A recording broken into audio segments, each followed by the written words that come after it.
반갑습니다. 7월 학력평가 윤리와 사상 해석 강의를 맡게 된 저는 한보라입니다. 자, 선생님이 총평에서 이야기한 것처럼요. 이번 7월 학평 문항 자체가 아주 난해하거나 어렵거나 하는 문항은 없었습니다.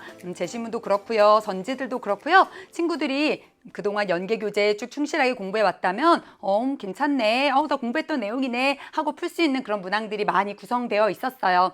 우리가 여름방학을 앞두고 특별히 현역 친구들은요, 내가 윤사의 개념들을 한 학기 동안 얼마만큼 충실하게 기본기를 탄탄히 다졌는가를 점검해 볼 수 있는 그런 좋은 시험이었다고 생각합니다. 자, 우리 1번부터 20번까지 선생님이 늘 이야기하는 것처럼 내가 이 문항을 맞췄냐 틀렸냐, 우리 그거 수능 직전까지는 그렇게 중요하지 않아요. 내가 맞힌 문항이라 할지라도 틀린 문항이라고 할지라도 괜찮습니다. 모두가 다 나에게 새로운 알을 가져다주는 좋은 기회가 된다라는 거 잊지 마시고요. 내가 놓치고 있는 부분들, 조금 더 가져가야 될 부분들은 무엇인지 생각하면서 같이 한번 1번 문항부터 차근차근 풀어보도록 하겠습니다. 자, 심호흡 한번 크게 하시고요. 힘차게 출발해 보도록 할게요.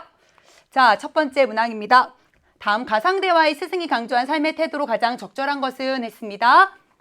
아주 일반적으로 또 1번 문항으로 자주 출제가 되는 형식의 문항이 이번에도 등장했네요. 스승님께서 돌아가신다면 스승님의 장례를 성대하게 치르게 해주십시오. 자, 그러자 스승이 대답합니다. 나는 하늘과 땅을 관으로 삼고 해와 달을 한 쌍의 구슬 장식으로 삼고자 한다네. 즉 쓸데없는 이런 장례 필요 없다네. 만물이 나에게 장례 선물인데 이에 무엇을 더한단 말인가? 하지만 저는 새들이 스승님의 시신을 먹을까 봐 두렵습니다. 자, 그러자 스승이 이야기하죠.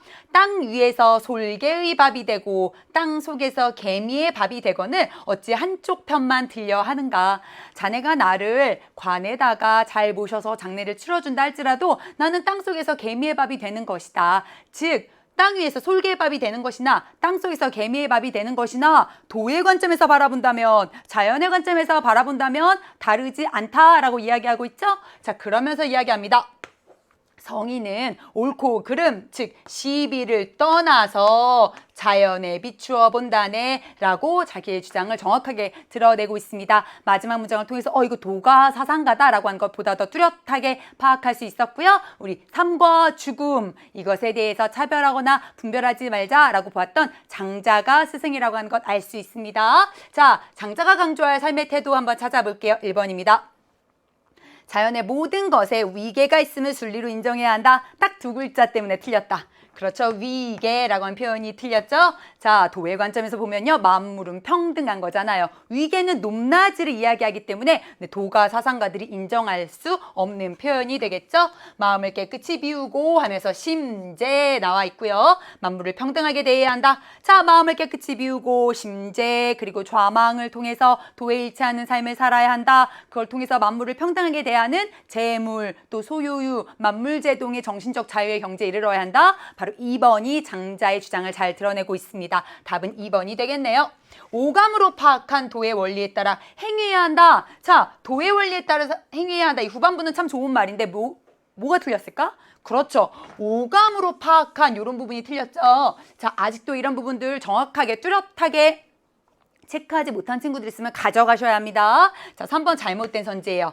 장자가 이야기하는 도라고 하는 건 우리의 시각, 촉각, 청각 이런 오감을 통해서 파악될 수 있는 것이 아니었죠. 오히려 우리의 이런 감각기관에 의지한 이러한 지식은요. 우리가 감각에 의존해서 파악한 지식은 차별과 분별을 가져오기 때문에 도를 가리는 것이다 라고 보았어요. 그래서 장자는 너에게 손과 발이 있다는 것, 눈과 코와 입이 있다는 것, 몸이 있다는 것, 이런 감각, 오감이 있다는 것을 잊어버려라 라고 하면서 좌망을 강조하잖아요. 3번 오감으로 파악한 이라고 하는 표현이 잘못됐네요.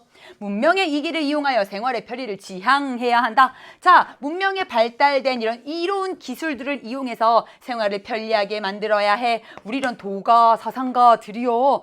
도덕이나 법과 같은 인위적인 규범만 비판한 것이 아니라 발달된 문명에 대해서도 분명히 인위적이다 라고 비판했다는 것들 잘 기억해 두셔야 되겠습니다. 외물에 얽매이지 않고, 자, 외물에 얽매이지 않고까지는 참 좋았다. 그런데 인과 의의 도덕 규범을 실천해야 한다. 네, 노자와 장자 모두가 다 인정하지 않을 내용이 되겠죠? 1번의 답은 2번이라고 하는 것 알 수 있었습니다. 평이한 문제였습니다. 고대 서양 사상가 갑과을의 입장으로 옳은 것만을 보기에서 있는 대로 고른 것은 했습니다. 자, 그런데 우리가 1번을 좀 가볍게 풀고 괜찮네 하면서 2번 딱 넘어간 순간 친구들 좀 당황했을 거예요. 2번 문항은요, 좀 어려운 문항, 우리가 이번 시험에서 반드시 가져가야 할 핵심 문항 중에 하나인 이런 문항이 또 등장했네요. 자, 답 한번 볼게요. 영혼에는 나란히 깃들어 있는 것과 똑같은 부류의 것들이 있고 그 수도 똑같대요. 자, 개인의 영혼 그리고 국가의 구성원, 이 어때? 매칭을 하면서 수도 똑같다. 셋으로 똑같다. 그래서 개인이 그 영혼 안에서 정의를 이루는 것과 국가가 정의를 이루는 것, 그 방식은 같다라고 주장할 법한 고대 서양 사상가 누구지? 그렇지, 플라톤이라고 하는 것 우리 알 수 있죠? 인간의 경우에는요, 헤아리는 부분, 격정적인 부분, 그리고 욕구적인 부분이 각각 자기 할 일을 하게 되면 이 사람은 올바른 사람, 정의로운 사람이 될 것이다. 보다 더 구체적으로 플라톤이라고 하는 것 알 수 있었어요. 자, 그런데 친구들이 이제 갑을 보고 플라톤이다 이 정도만 캐치했어도 너무너무 훌륭한 거지만요, 선생님은 오늘도 빨간 펜 여러분 준비하고 형광펜 준비하고요, 밑줄 쫙쫙 긋고 가져가길 바래요. 무엇을? 자, 이런 표현들, 인간의 경우에 헤아리는 부분, 격정적인 부분, 욕구적인 부분이 각각 자기 할 일을 하는 것, 그것이 정의이다. 자, 이 각각의 부분이 의미하는 게 과연 무엇일까? 자, 인간의 영혼의 세 개의 부분 무엇이죠? 그렇죠. 이성, 그리고 좋아요, 기계, 마지막이 무엇이죠? 그래요, 욕구예요. 친구들이 이성과 기계와 욕구가 각각 지혜와 용기와 절제의 덕을 가져야 한다. 그리고 영혼의 세 부분 모두가 다 공통적으로 절제의 덕이 필요하다. 뭐 이런 내용들 플라톤이 강조했다는 거 너무 잘 알잖아. 자, 그런데 이제는 요런 워딩, 이성은 헤아리는 부분이다. 그리고 기계는 격정적인 부분, 격정을 느끼는 부분이다. 욕구는 욕구적인 부분이다. 이런 식으로 번역된 이러한 표현도 가져가실 수 있어야 해. 왜? 이제 우리는 후반부 레이스를 향해서 달려가고 있잖아요. 실제로 평가원에서 플라톤을 출제할 때는요, 이성, 기계, 욕구 이렇게 드러내는, 이런 핵심어가 드러나는 이러한 제시문 선지 잘 주지 않습니다.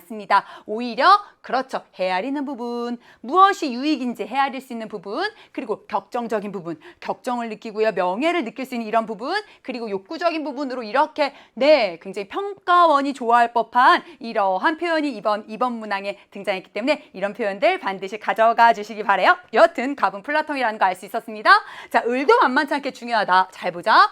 영혼에서 이성을 가지고 있는 부분은 둘로 나눌 수 있대요. 하나의 부분은 그 자체의 이성을 가지고 있고, 즉 그 영혼의 부분 자체에 이미 이성이 아주 진하게 담겨져 있는 부분이고요. 다른 부분은 마치 자녀가 아버지의 말을 듣듯 이성의 말을 듣고 따를 수 있는 부분이다. 그 자신은 이성을 진하게 갖고 있지 않지만 이성의 명령에 복종할 수 있는, 따를 수 있는 부분이다. 이렇게 영혼을 이성과 관계된 부분과 이성을 따를 수 있는 부분 둘로 나눈 이 사상가 누굴까? 그렇죠, 아리스토텔레스잖아. 우리 수능 특강, 수능 완성 공부하면서 등장했었던 내용입니다. 조금 더 한번 볼게요. 덕도 이에 따라 한 부분을 지성적인 덕으로, 그리고 다른 부분을 품성적인 덕으로 부른다. 이성을 가지고 있는 부분, 이성과 관련된 이러한 부분, 이런 것을 지성적 덕이라고 부르고요. 이성을 듣고 따를 수 있는 감정이나 욕구 부분에서 나타나는 이러한 덕을 품성적 덕이라고 한다. 많은 친구들이 아마 이 후반부의 내용을 보고 이거 아리스토텔레스야 라고 파악할 수 있었을 거예요. 물론 잘했습니다. 그런데 선생님은 또 이번에 어디에 형광펜을 밑줄을 그라고 할까? 그렇죠, 이 앞에 부분 이야기할 수 있겠죠? 자, 영혼에서 이성을 가지고 있는 두 개의 부분이 있다. 하나는 그 자체의 이성을 가지고 있는 부분, 다른 부분은 이성을 듣고 따를 수 있는 이런 부분이다. 이렇게 나눈다는 것도 잘 기억해 두시기 바래요. 늘 얘기하잖아. 지금은 제시문으로 나오니까 우리가 쑥 읽고 넘어가지만 선지로 추출돼서 재구성될 수 있는 그런 표현이고요. 지금 을과 같은 이러한 제시문은요, 올해 연계규제 수능 특강에도 문항에서 그대로 사용됐었던 제시문이기 때문에 여러분 잘 꼼꼼하게 분석해 두셔야 합니다. 플라톤과 아리스토텔레스 입장으로 옳은 것 한번 골라볼게요. 기억입니다. 영혼에서 부정이라고 하는 건 세 부분 간에 내분이 생긴 것이다. 맞죠? 자, 플라톤에게 있어서 정의는 뭐야? 세 부분이 조화를 이룬 상태야. 그러니까 당연히 그 정의의 반대말인 부정의는 뭘까? 세 부분이 조화를 이루지 못한 상태, 즉 내분이 생긴 상태이다. 맞는 표현이 되겠습니다. 악덕은 영혼에서 생기는 품성 상태가 아니라 감정이다. 자, 많은 친구들이 아마 이 니은이 어려웠을 거야. 듣도 보도 못한 내용이야. 이렇게 생각했을 거예요. 자, 그런데 우리 꼼꼼하게 잘 생각해보자. 아리스토텔레스에게 있어서 악덕이라고 하는 것, 이것은 영혼에서 생기는 품성 상태가 아니라 감정이다. 자, 기본적으로 아리스토텔레스에게 있어서 덕이라고 하는 것이 무엇일까? 자, 덕에는 여러 가지 종류가 있었어요. 그중에서 여러분들 가장 쉽게 떠오르는 덕들 한번 생각해 보세요. 뭐 용기, 철제, 특별히 그런 품성적인 덕들을 생각해 보세요. 자, 아리스토텔레스가 생각할 때 이 덕이라고 하는 것, 그리고 악덕이라고 하는 것, 이것은 둘 다 품성 상태였습니다. 다만 덕은 그 품성이 무엇에 따르는, 그렇죠, 중용에 따르는 그런 품성 상태였고요. 악덕이라고 하는 건 반면에 무엇이었지? 그렇죠, 중용을 따르지 않은, 과도하거나 모자라는 품성 상태를 악덕이라고 부를 수 있잖아요. 용기라고 하는 것은 적절함과 마땅함에 따른 중용을 갖춘 품성 상태이지만, 비겁 혹은 만용과 같은 이러한 악덕은요, 중용의 상태를 벗어난 품성 상태다라고 하는 것들 알 수 있습니다. 우리 아리스토텔레스가 이야기했던 품성적인 덕, 모두가 다 품성 상태라고 하는 것들, 아주 기본의 기본을 놓치지 않았다면, 악덕은 영혼에서 생기는 품성 상태가 아니라 감정이다 라고 하는 표현이 잘못된 표현이다 라고 하는 것들 파악할 수 있었을 거예요. 자, 선생님이 OT에서도 얘기한 것처럼 아리스토텔레스는 파도 여전히 새로운 것이 나오고요. 다 봤다라고 생각했는데도 뒤돌아서면 여전히 낯선 선지가 나올 수밖에 없는, 개념 자체가 방대한 사상가입니다. 꼼꼼하게 정리해두면서 기억해두세요. 아리스토텔레스에게 있어서 덕과 악덕은 품성 상태였구나. 디귿 보겠습니다. 현실에는 좋은 것들에서 분리된 좋음 자체가 존재한다. 어떨까? 아리스토텔레스 입장으로 당연히 틀리겠죠. 아리스토텔레스는 현실에 있는 좋은 것들로부터 분리된 좋음 자체, 즉 스승인 플라톤이 얘기한 것 같은 그런 좋음의 이데아, 선의 이데아, 현실로부터 동떨어진 그러한 좋음 자체는 존재하지 않는다라고 보고 있고요. 좋음은 현실에 있는 좋은 것들 속에 담겨져 있다라고 하는 이런 논을 제시했다라고 하는 것들 기억할 수 있습니다. 영혼의 비이성적인 부분에서 덕을 발휘할 수 있다. 자, 우선 플라톤 맞는 내용이 되겠죠. 영혼의 비이성적인 부분, 기계나 욕구도요, 덕을 발휘할 수 있습니다. 용기와 절제의 덕 발휘할 수 있었고요. 아리스토텔레스 역시요, 영혼 자체를 진하게 갖고 있지 않지만 영혼을 따를 수 있는 이런 감정이나 욕구에 관한 부분도요, 품성적인 덕을 발휘할 수 있다라고 보았기 때문에 우리 리을도 가져가면 좋겠다. 플라톤과 아리스토텔레스의 공통점으로 너무너무 좋은 선지가 등장했습니다. 우리 니은 선지와 리을 선지 모두가 꼼꼼하게 잘 가져가 주시기 바래요. 이번의 답은 기역과 리을이 되겠네요. 3번입니다. 사회사상가 갑과 을의 입장으로 옳은 것만 한번 골라보도록 할게요. 자, 갑입니다. 자유롭다는 것은 다른 사람이 한 개인의 활동에 개입하여 간섭하지 않는 것이다. 즉, 개인의 활동에 개입하거나 간섭하지 않는 것을 자유다라고 보고 있어요. 자유라는 개념의 본질은 개인의 활동을 방해하기 위해 쳐들어오는 사람을 막는 데 있다. 자유라고 하는 것은 개입이나 간섭이 없는 상태이다 라고 보았던 벌린, 자유주의자 벌린의 입장이 되겠죠. 을입니다. 자유롭다는 것은 예속되지 않는 것, 즉 다른 사람의 제멋대로의 판단인 자의에 종속되지 않는 것을 의미한다. 한 국민이나 국가는 자신의 법 아래에서 살 수 있을 때만, 즉 법에 의해서 지배받을 때에만 진정으로 자유로울 수 있다. 즉 자의적인 간섭이나 자의적인 이러한 어떤 지배를 반대했던 공화주의 입장이라고 하는 것 알 수 있겠죠? 갑은 벌린, 을은 비롤리의 입장이 되겠습니다. 친구들이 이제 공화주의에 대한 문제를 풀 때마다 패티신지 비롤리인지 구분이 잘 안 가요, 이런 친구들이 있어요. 괜찮습니다. 혹시 수능시험장에서 그렇게 막 어려운 친구들은 공화주의 이렇게 써놓고 푸셔도 괜찮아요. 그러니까 패티과 비롤리를 어떻게 구분할 수 있어요? 이런 걸로 스트레스 받지 않으셔도 됩니다. 옳은 것만으로 적절한 거 골라볼게요. 사적 영역과 공적 영역 간의 구분이 사라져야 한다? 잘 기억돼요. 친구들 잘 기억해둬야 하는 또 좋은 선지입니다. 자유주의자들은요, 침해받을 수 없는 영역, 사적 영역, 프라이버시의 영역이 굉장히 중요한 것이다. 소극적 자유를 강조하면서 이런 것들을 이야기하잖아요. 자, 그러니까 사적 영역과 공적 영역 간의 구분이 사라져야 한다라고 보지 않겠죠. 사적 영역과 공적 영역 사이의 구분이 사라진다면 사적 영역이 수시로 침범당할 거 아니에요? 자유주의자들은 개인의 프라이버시의 영역, 즉 간섭받지 않을 그 영역, 사적 영역 분명하게 지켜져야 한다라고 보고 있기 때문에요. 사적 영역과 공적 영역과의 구분 강조하고 있습니다. 니은입니다. 법의 지배를 통해서 자유와 공동선을 조화시킬 수 있다. 그렇죠. 공화주의는 오직 이런 법의 지배를 통해서 진정한 자유 그리고 진정한 공동선을 조화시킬 수 있다라고 보고 있어요. 자, 애국심은 공적인 삶의 참여를 통해 키워지는 감정이다. 여러분 잘 보세요. 최근에 이제 공화주의에 대한 내용들, 자유주의에 대한 내용들이 출제가 될 때요. 그 무게 중심이 애국심으로 굉장히 많이 옮겨가고 있죠. 그 트렌드를 잘 반영하고 있는 선지입니다. 자, 공화주의자들이 생각하는 애국심이라고 하는 것은 공적인 삶에 참여함으로써 키워진, 불러일으켜진 인위적인 열정이다라고 여러 번 우리 같이 공부했잖아요. 따라서 애국심은 응애 태어나면서부터 그냥 자연적으로 본인이 속한 민족이나 국가에 대한 그러한 사랑이 아니라 내가 동료 시민들과 함께 연대해서 공화국을 향해서 공화국을 만들어가면서 이렇게 공적인 삶에 참여하면서 불러일으켜진 인위적인 열정이기 때문에요. 키워지는 감정, 정확한 표현이에요. 자, 공화주의자들의 애국심 다시 한번 생각해 보세요. 키워진, 불러일으켜진 인위적인 열정이구나. 하지만 그렇다고 해서 공화주의자들이 애국심을요 강제적이고 타율적으로 주어지는 감정이라고 생각한 건 아니에요. 그렇게 인위적으로 불러일으켜진 감정이지만 동시에 내 안에서 내가 스스로 자발적으로 일으킨 그런 자발적인 감정이라고 하는 것도 플러스 팁으로 가져가시기 바랍니다. 자, 디귿은 맞는 내용이 되겠죠? 국가는 타인에게 해악이 되는 행위를 제재할 수 있다. 당연한 얘기죠. 다른 사람에게 해를 끼친 행위에 대해서는 분명히 제재할 수 있다. 자유주의와 공화주의 모두가 다 인정할 수 있는 내용이 되겠습니다. 근대 서양 사상가 갑과 을의 입장으로 옳은 것 골라볼게요. 이성은 정념의 노예이고 또 노예일 뿐이어야 한다. 바로 흉이라고 하는 것 알 수 있죠? 이성은 정념에 봉사하고 복종하는 것 외에 어떤 직무도 탐낼 수 없다. 정념과 상반되는 원리는 이성과 같은 것일 수 없다. 라고 휴문 이야기했습니다. 자, 을입니다. 이성의 참다운 사명은 다른 의도를 위한 수단이 아니라 그 자체로 선한 의지, 즉 선의지를 낳는 것이어야 한다. 을은 의지? 네, 칸트가 되겠네요.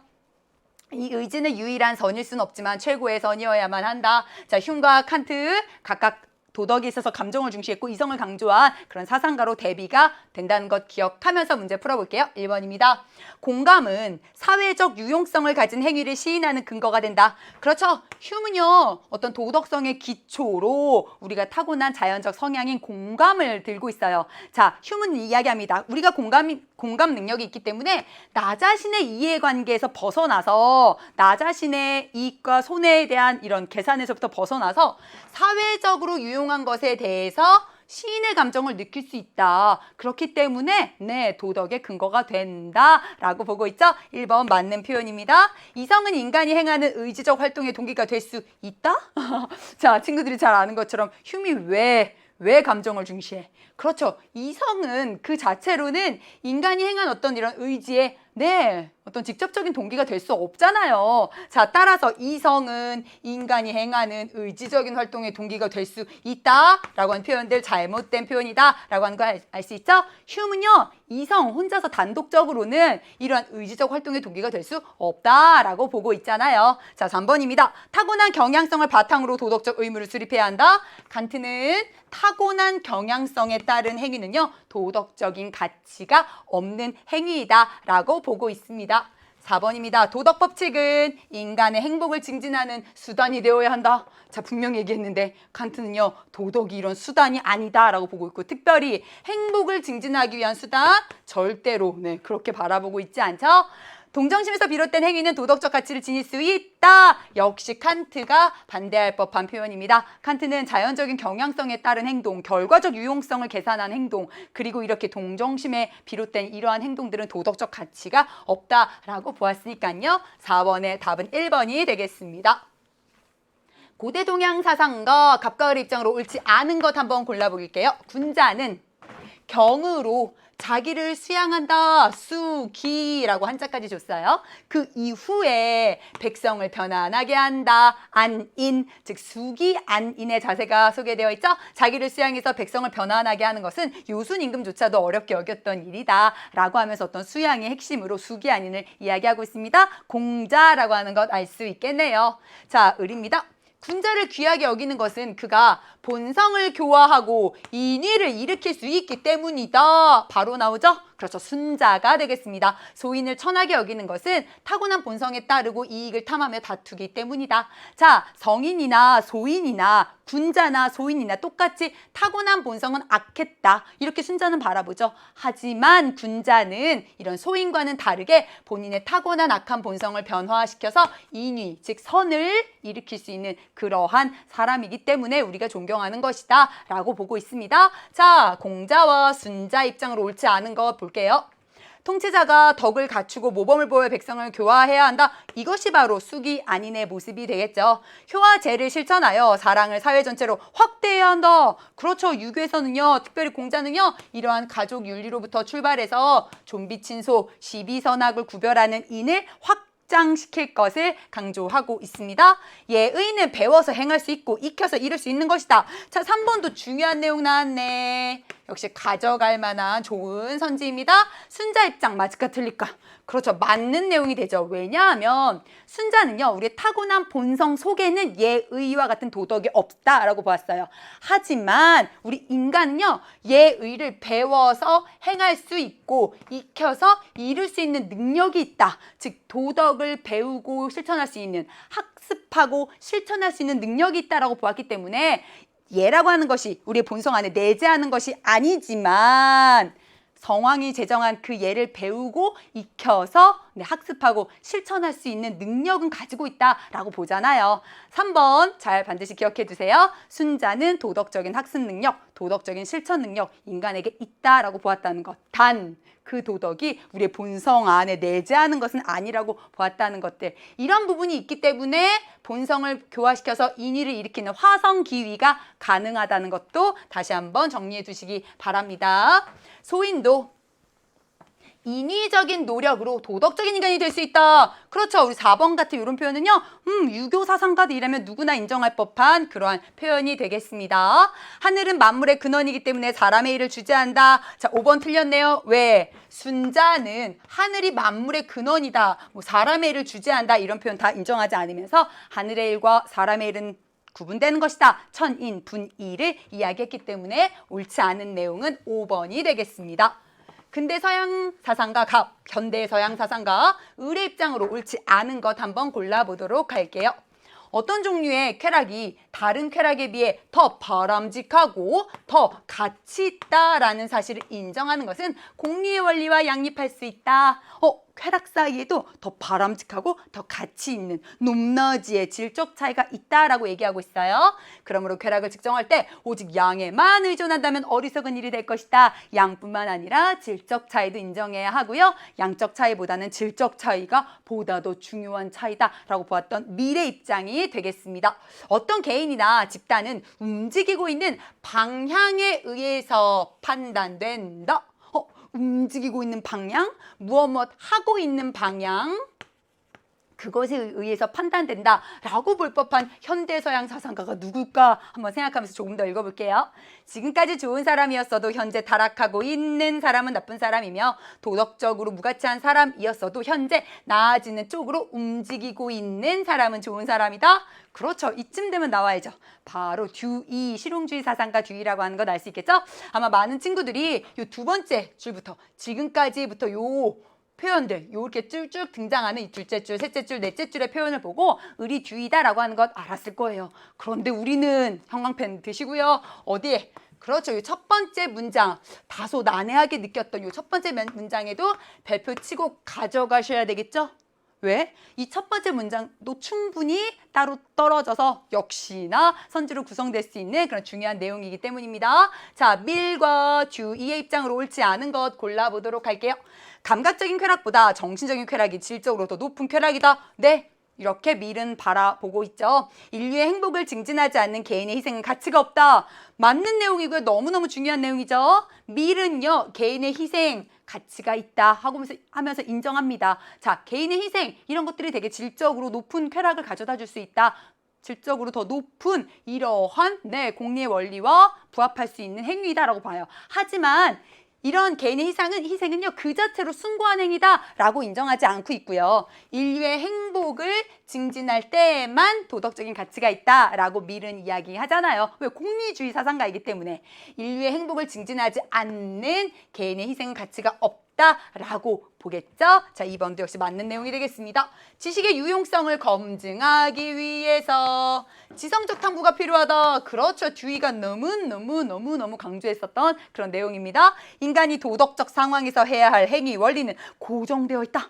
자, 그런데 듀이 어떨까? 듀이가 보기에 도덕적인 상황이라고 하는 건 어떤 선택을 해야 하는 문제 상황이에요. 우리가 해결해야 하는 문제 상황입니다. 자, 이 상황에서 해야 할 행위의 원리라고 하는 건 그 문제 상황을 가장 효율적으로, 가장 유용하게 해결해 줄 수 있는 가장 유용하고 도움이 되는 그러한 어떤 행위를 하는 것이 해야 할 행위의 원리잖아요. 그런데 여러분 생각해 보세요. 듀이 입장에서는요, 이런 문제 상황인 도덕적 상황이 늘 변화하기 때문에 그 상황을 가장 유용하게 해결해 줄 수 있는 해야 할 행위 원리, 즉 도덕적인 행위의 원칙들도 그때그때 가변적이다라고 바라봅니다. 자, 천천히 생각해 본다면 인간이 도덕적 상황에서 해야 할 행위의 원리가 고정되어 있다라고 보는 것, 듀이의 입장과 매우 거리가 멀다는 것 알 수 있어요.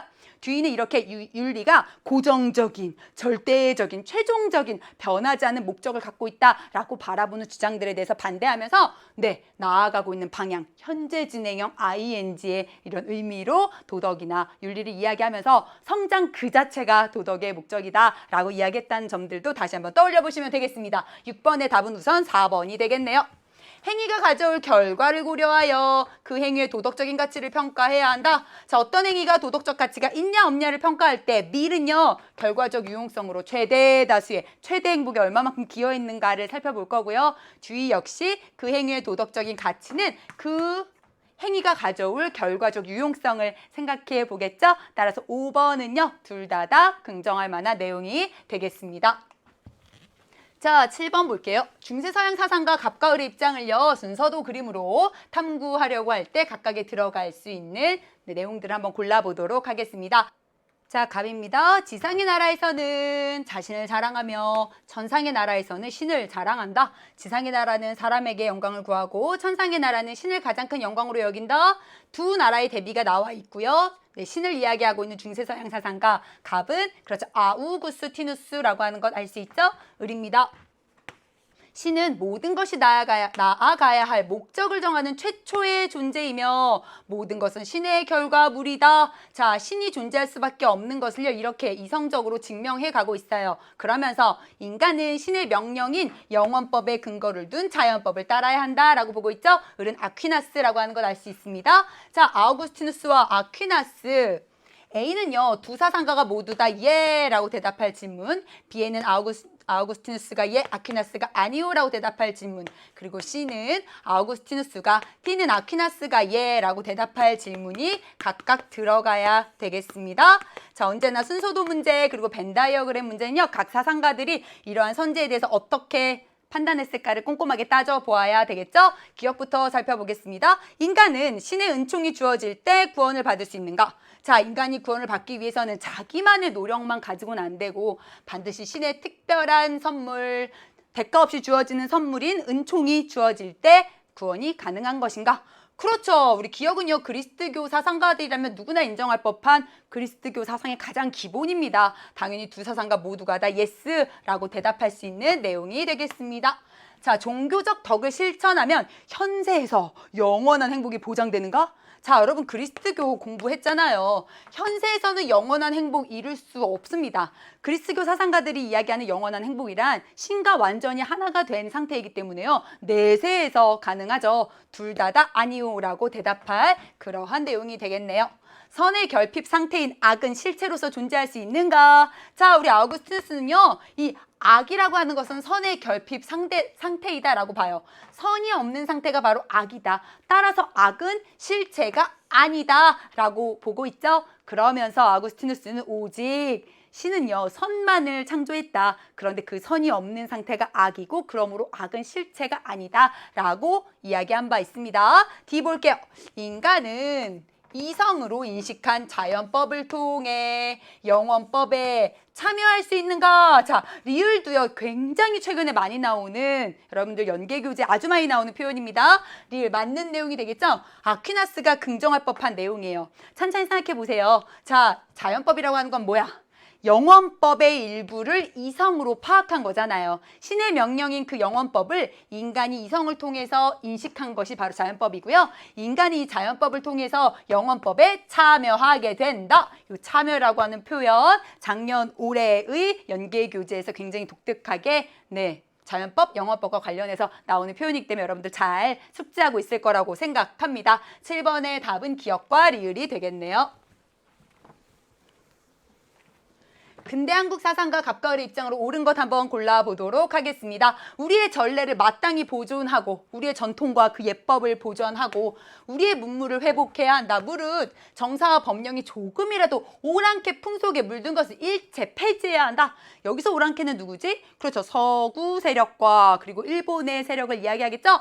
오랑캐 풍속에 물든 것은 모두 일절 정신과 물질 문물 다 받아들이지 말아야 한다라고 보고 있어요. 이렇게 주장할 법한 근대 한국 사상 위정척사 사상이라고 하는 것 알 수 있습니다. 읽어볼게요.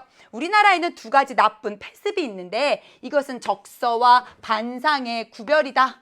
적자와 서자를 구별해서 서자에게 차별을 두었죠. 정실 부인의 아들에게만 특혜를 주는 이러한 구별이 있었고요. 양반과 상민의 어떤 신분제의 구별이 있는데 이것이 아주 나쁜 패습이다. 이 세상 사람들은 다 하늘이 낳았으니 하늘의 백성으로 공경해야 가히 태평하다. 자, 하늘의 어떤 이야기를 하면서 신분의 차별을 반대하고 있습니다. 그렇죠. 동학사상이라고 하는 것 알 수 있죠? 자, 위정척사와 동학의 입장으로 옳은 것 한번 골라보도록 할게요.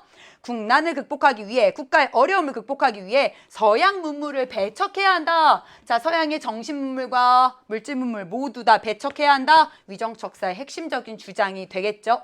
니은입니다. 후천개벽을 통해 현세에서 이상세계를 실현할 수 있다. 그렇죠. 니은은 동학이 아주 중요한 주장이고요. 동학, 증상교, 원불교가 다 공통적으로 긍정할 수 있는 내용이 되겠습니다. 세상의 모든 진리와 학문을 적극적으로 수용해야 한다. 선생님, 전 디귿을 맞다고 해서 틀렸어요. 혹시 그런 친구들이 있을 거야. 왜냐하면 또 공부를 아주 깊이 한 친구들은요. 동학이 유불도 이런 것들 다 조화롭게 수용하려고 했다. 이런 내용들 알고 있거든요. 그러니까 세상의 모든 진리와 학문을 적극적으로 수용해야 한다. 맞는 것 같은데 이렇게 생각할 수 있었을 거예요. 그러나 잘 보세요. 동학이 세상의 모든 진리와 학문을 수용할 것을 얘기한 건 아니죠. 분명히 무엇에 대해서 반대하고 있어? 그렇죠. 서학에 대해서, 서양 종교에 대해서 반대한다라고 하는 입장을 강하게 드러내면서 이름도 동학이라고 짓게 되잖아요. 따라서 세상의 모든 진리와 학문을 받아들인다고 하는 것 동학의 입장으로 성립할 수 없습니다. 신분의 차별에서 벗어나 평등한 사회를 이루어야 한다. 동학만의 입장이 될 거고요. 위정척사 사상은 신분 차별을 비판하지는 않았었잖아요. 8번의 답은 기역과 니은이 되겠습니다. 자, 9번입니다. 다음을 주장한 한국 유교 사상가가 예스에 대답을 할 질문으로 가장 적절한 것 한번 골라보도록 할게요. 우리의 영체 안에는 본래 욕구하는 일단이 있다. 만약에 이 욕구가 없다면 천하의 만사를 실행할 수 없을 것이다. 이익에 밝은 사람은 욕구하는 마음이 이익이나 재물을 따라가며 의리에 밝은 사람은 욕구하는 마음이 도덕과 의리, 즉 도의를 따라간다. 욕구가 없다면 우리의 물질적인 삶뿐만 아니라 도덕적인 삶도 불가능할 것이다 라고 이야기하면서 욕구의 긍정적인 면을 인정했었던 한국 유교 사상가. 그렇죠. 정약용이라고 하는 것 알 수 있죠? 자, 정약용이 긍정에 대답할 질문 한번 골라보겠습니다. 하늘이 부여한 영지의 기호가 곧 인의의 덕인가? 자, 우선 끊어볼까? 정약용은요. 영지의 기호를 하늘이 부여했다라고 보죠. 맞아요? 자, 그런데 그것이 곧 인과 의의 덕일까? 아니죠. 여러분, 영지의 기호는 뭐야? 이건 본성이었습니다. 그러나 인과 의의 덕은요, 본성이 아니었고요. 선천적인 덕도 아니었고요. 우리가 무엇을, 그렇죠, 사단을 확충해 갈 때 형성되는 후천적인 덕이었잖아요. 따라서 우리 정약용이 이런 하늘이 부여한 영지의 기호가 인의의 덕인가? 네, 이러한 질문에 대해서 당연히 반대했을 거라고 하는 걸 알 수 있습니다. 인과 의의 덕이라고 하는 것은 본성이 아니라 인간이 만들어가야 하는, 형성해 가야 하는 그런 후천적인 덕이었습니다. 도덕적인 행위는 모든 욕구와 별개로 하여 이루어지는가? 방금 위에서 얘기했잖아요.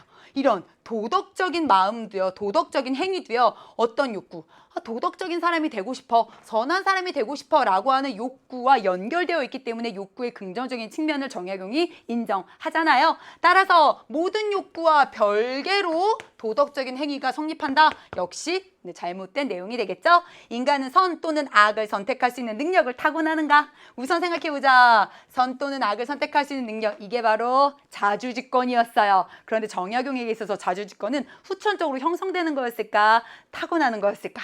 그렇죠. 자주직권은 타고나는 거였죠? 정약용에게 있어서 타고나는 것 세 가지. 첫 번째, 기호인 본성. 두 번째, 자주직권. 그리고 세 번째, 사단. 이 세 가지는 선천적이라고 하는 것들 여러 번 우리 수특수한 강의하면서 같이 공부한 바 있습니다. 4번 볼게요. 인간뿐만 아니라 동물도 선을 좋아하는 본성이 있는가? 자, 선을 좋아하는 본성, 우리 이걸 바로 영지의 기호다라고 볼 수 있는데요. 영지의 기호는 오직 인간만 가지고 있죠. 사단을 확충하지 못한 사람이라도 사덕을 지니고 있는가?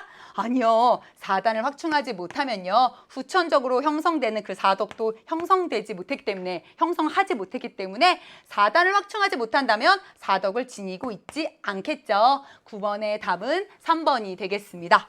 9번 문항 자체가 막 어려운 문항은 아니었어요. 그런데 우리가 여기는 5개의 선지를 통해서 정약용과 관련되는 어떤 기본적인 개념들을 정리해 볼 수 있었기 때문에 같이 한번 꼼꼼하게 다시 한번 잘 살펴보시기 바랍니다. 자, 고대 동양 사상가 갑가을의 입장으로 옳은 것만을 보기에서 한번 골라보도록 할게요. 선비는 뜻을 숭상하는데 이는 인의를 추구하는 것이다. 자, 선비는 뜻을 숭상하고요. 이것은 인과 의를 추구하는 거래요. 죄가 없는 이를 죽이는 것은 인이 아니고 자신의 것이 아닌데 갖는 건 의가 아니다. 인에 머물고 의를 따르면 대인으로서 할 일이 갖추어지게 된다. 인과 의를 강조하면서 대인까지 얘기했고요. 이렇게 얘기할 법한 고대 동양 사상가는 맹자라고 하는 걸 알 수 있겠죠? 자, 역시 이런 표현은 가져가셔야 해요. 친구들이 잘 아는 것처럼 맹자에 의하면 이는 사람이 머물러야 하는 거처였고요. 의는 사람이 따라야 할 길이었죠. 이는 거처요, 의는 길이다. 이런 표현 자체도 맹자 관련된 선지에서 제시문에서 많이 나오기 때문에 잘 기억해 두시기 바랍니다. 갑은 맹자였습니다. 성인은 다음과 같이 말한다. 내가 무위하니 백성은 저절로 감화되고 내가 고요히 있는 것을 좋아하니 백성이 저절로 바르게 된다. 내가 욕심을 내지 않으니 즉 무욕하니 백성은 다듬지 않은 통나무처럼 저절로 순박하게 된다. 을은요, 도가 사상의 모습, 무위자연의 모습이 잘 드러나 있죠. 노자가 되겠습니다. 자, 기억 한번 볼게요. 의로운 일을 부단히 실천하여 즉 의를 수집하여 호연지기, 도덕적인 흔들리지 않는 이런 굳센 기계인 호연지기를 길러야 한다. 자, 맞는 내용이죠? 맹자가 아주 강조했던 내용입니다. 집의를 통해서 호연지기를 기른 사람, 그런 사람을 대인이라고 일컬었습니다. 성인의 통치는 백성이 무지의 덕을 회복하게 한다. 네, 노자는 이렇게 바라봤죠. 노자가 강조하는 성인의 통치, 즉 무위의 다스림은요, 백성이 무지의 덕, 즉 무지하고 무욕하고 순수하고 소박한 이러한 자연의 덕을 회복할 수 있도록 이끌어주죠. 따라서 니은도 맞는 표현이 되겠습니다. 현자를 숭상하여 사람들이 다투지 않게 해야 한다. 자, 이 후반부는 참 좋다. 사람들이 다투지 않게 하는 거 노자가 이야기했던 무위의 다스림 맞아요. 그런데 그 방법이 틀렸죠. 현자를 숭상하면 오히려 사람들이 내가 현자로 좀 인정받고 싶어, 내가 현자로 뽑히고 싶어, 이렇기 때문에 이런 욕심이 생기기 때문에 오히려 경쟁하게 되고요, 다투게 되잖아요. 자, 노자는 사람들이 다투지 않게 하기 위해서 오히려 현자를 숭상하지 말아야 한다라고 주장했다는 것들 기억하시기 바랍니다. 사람은 누구나 수양을 통해서 본성을 실현할 수 있다. 자, 요 실현이라고 하는 표현 보세요. 본성을 변화시킨다. 이렇게 얘기하지 않았어요. 본성을 실현할 수 있다. 무엇을 통해서? 수양을 통해서. 우선 맹자는요, 기본적으로요, 이런 도덕적인 수양, 본인이 타고난 그런 선한 마음과 선한 본성을 확충하고 실현하고 보존하고 유지하기 위한 이러한 수양을 통해서 그 선한 본성을 실현할 수 있다라고 보았고요. 노자 역시 어떨까? 그렇죠. 무의자연의 삶을 살아가는 그런 수양을 통해서 자연스러운 그러한 본성, 그런 도에 따른 자연스러운 본성을 실현할 수 있다라고 보잖아요. 따라서 리을도 맞는 내용이 되겠습니다. 리을 같은 선지는요, 사실 유교, 불교, 그리고 도가 사상까지 이런 동양의 사상가들이 대체적으로 인정할 법한 그러한 공통점이다라고 하는 내용들도 다시 한번 기억해 두시면 좋겠죠? 자, 11번 넘어가 보겠습니다. 고대 서양 사상가 갑과을 입장으로 옳지 않은 것 골라볼게요. 만약에 어떤 사람이 배고픔이나 추위로부터 안전을 확보할 수 있다면 그는 제우스와도 행복을 견줄 수 있다. 즉, 배고프지도 않고 춥지도 않다면 신만큼 행복한, 최고로 행복한 상태래요. 우리의 본성은 선이 아니라 악에 취약하다. 왜냐하면 쾌락은 본성을 구원하고 고통은 본성을 파괴하기 때문이다. 자, 계속해서 어떤 쾌락은 선, 고통은 악이라고 하는 어조로 이야기하면서 이렇게 몸에는 고통이 없고 마음에는 불안이 없는 상태가 최고의 쾌락이다 라고 주장하고 있다는 걸 알 수 있겠죠? 갑은 바로 그렇죠, 에피쿠로스가 되겠네요. 을입니다. 만약 올리브 기름이 엎질러지고 포도주를 도둑 맞았다면, 즉 뭔가 나쁜 일이 생긴 거야. 외부에서 뭔가 나쁜 일이 생겼어요. 이것은 정념에서 벗어날 수 있는, 이러한 정념에서 벗어남을 얻기 위해 치러야 할 값이라고 생각해라. 이런 일이 있을 때 막 화가 나서 막 어쩔 줄 모르고 이렇게 어리석게 행동하지 말고, 이런 일이 일어나면 역시 담담하게 의연하게 받아들여라. 왜? 이런 것들은 정념에서 벗어남, 즉 여기 보니까 아파테이아라고 또 너무 친절하게 알려주고 있죠? 이런 아파테이아, 부동심을 얻기 위한 하나의 계기가 될 수 있기 때문이다. 값을 치르지 않고서는 아무것도 얻을 수 없다. 우리는 자연에 따라 살아야 한다. 왜냐하면 이 자연이라고 하는 것 그 자체가 바로 신이며 그 자연의 필연적인 법칙에 따라서 모든 일은 이루어지기 때문이다. 그리고 그렇게 일어나야만 하는 일들이 일어나는 것이기 때문에 우리는 그러한 운명에 순응하면서 살 때 그 무엇에도 흔들리지 않는 부동심, 아파테이아의 경지에 이르러서 진정으로 행복해질 수 있기 때문이다 라고 주장하고 있죠. 을은 그렇죠, 스토아파라고 하는 걸 알 수 있습니다. 에픽테토스의 입장이었어요. 자, 에피쿠로스와 스토아파 늘 많이 이렇게 묶여서 출제가 되는 헬레니즘 사상이죠. 옳지 않은 것 골라보겠습니다. 모든 고통이 제거되면 더 이상 쾌락은 필요하지 않다. 너무 기본적인 내용입니다. 하지만 여러분 놓치기 쉬운 아주 또 좋은 선지죠. 에피쿠로스는요, 모든 고통이 제거되면, 즉 마음에 불안이 없고 몸에 고통이 없으면 그 상태가 최고의 쾌락이다. 더 이상의 쾌락 필요하지 않다라고 보고 있어요. 덕은 인간에게 쾌락을 가져다 줄 때 가치를 지닐 수 있다. 역시 2번도 중요해. 자, 선생님 1, 2번 다 중요한데요. 2번을 친구들이 조금 더 어려워할 것 같기 때문에 여기 한번 밑줄을 쳐볼게요. 작년 올해, 특별히 올해 이제 기출문 여러분들이 이렇게 연계교재, 죄송해요. 연계교재에서 계속 강조되고 있는 그러한 내용이 선지로 또 잘 구성이 됐습니다. 에피쿠로스는 덕이라고 하는 것, 우리가 어떤 지혜, 이성이나 이성에 따른 이런 덕, 혹은 정의, 이런 덕들 있죠? 이러한 덕도 결국은 쾌락을 가져다 줄 때에만 가치가 있는 거지, 그 자체로 가치가 있는 건 오직 쾌락밖에 없다. 덕도 결국은 쾌락을 증진하기 위한 수단으로 파악하고 있죠? 그러면서 에피쿠로스는 눈을 강조합니다. 쾌락을 가져다 주지 못하는 덕은 내다 버려라, 갖다 버려라, 이렇게까지 이야기할 정도로 덕은 쾌락을 가져다 줄 때 가치를 지닐 수 있다라고 강조했다는 내용들 다시 한번 기억해 주시기 바래요. 3번입니다. 세계의 필연성을 깨달아서 부동심에 이를 때 자유로울 수 있다. 그렇죠. 이 세계는요, 필연적인 그러한 법칙, 필연적인 이런 자연의 필연성에 의해서 움직이는 것이기 때문에 그것을 깨달아 그 무엇에도 흔들리지 않는 초연한 마음, 정념에 휘둘리지 않는 이러한 부동심에 이를 때 진정으로 자유로울 수 있다. 스토아파 사상가들은 이렇게 바라보고 있죠. 본성에 맞지 않는 외부 사건은 인간에게 일어나지 않는다. 자, 4번도 역시 너무너무 중요한 내용이고 친구들 낯설어 할 법한 그런 표현입니다. 자, 본성에 맞지 않는 외부 사건, 즉 어떤 자연의 필연적인 본성, 자연의 필연성과 맞지 않는 외부 사건은 일어나지 않는다. 이렇게 스토아파는 보기 때문에, 왜? 인간에게 일어나는 모든 일들은요, 그것이 일어나야만 하기 때문에 일어나는 거예요.